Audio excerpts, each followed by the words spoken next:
Wind is not good or bad by itself. It is a delivery system. The useful question is not, is it windy? The useful question is, what is that wind pushing into and where can a base use it? On a calm bank, bait can scatter. Light penetrates cleanly. Your line, your shadow, and your boat pressure are easier for fish to read. On the windward bank, the water starts doing work for you. Surface drift pushes plankton, small bait, heat, stain, and floating life toward the shore. That does not mean every wind-blown bank is good. It means the bank now has a reason to collect food. The difference is structure. A flat, featureless bank with waves is still a flat, featureless bank. But wind hitting a point, a dock row, outside grass, rock, a drain mouth, or a shaded corner gives base a place to sit while food moves past them. That is why wind direction matters more than the compass label. A north wind is not automatically bad. A south wind is not automatically good.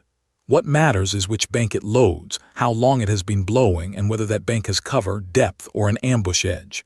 Speed changes the presentation. Light wind creates texture. 5 to 12 miles per hour is often the cleanest power fishing window, enough chop to break light but not enough to wreck control. Stronger wind can still be excellent, but you may need heavier heads, lower rod angles, shorter casts, or protected angles to keep contact. There is also a quiet mistake anglers make. They log the day as windy, then forget what the wind actually did. A useful log says, west wind for 4 hours, pushing into riprap, stained edge, bait flickering bites on the first break. That is a pattern you can reuse. The opposite can also be true. After a cold front, bright sky and north wind may make the exposed bank too harsh. Then the lee side, dock shade, grass shade, or the first break off the wind can become the better read. Here is the practical filter. First, find the bank the wind is building. Second, ask whether bait has a reason to be there. Third, ask whether base have a stopping place. A wind-blown point with rock and nearby depth is worth checking. A dock row with shade and stain is worth checking. A grass edge with bluegill or shad movement is worth checking. Open waves with no edge are usually just noise. Then match the lure to contact. In chop, a moving bait can help you cover water and keep the bait visible. A spinnerbait, chatterbait, crankbait, swim jig, or topwater can all make sense if the fish are using the active edge.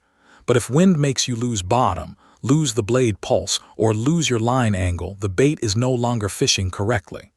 That is when you change weight, change angle, shorten the cast, or move to the protected side of the same structure. The goal is not to force one lure into every windy condition.